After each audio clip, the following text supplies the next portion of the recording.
Hello दोस्तों, ये हम आए हैं मुंबई जुहू बीच पे, जो कि अरेबियन सी के पास में है। ये देखिए, यहाँ सुबह सुबह हम लोग पहुँचे हैं, सुबह 9 बजे।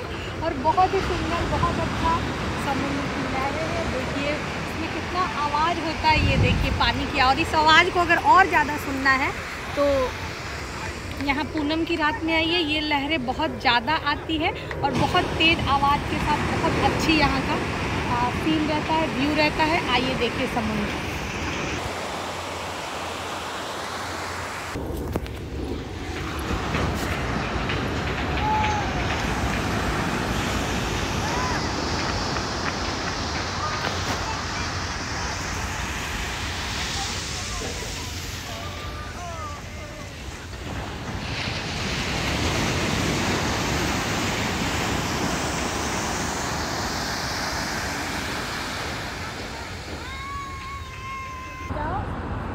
तुम उठो ना।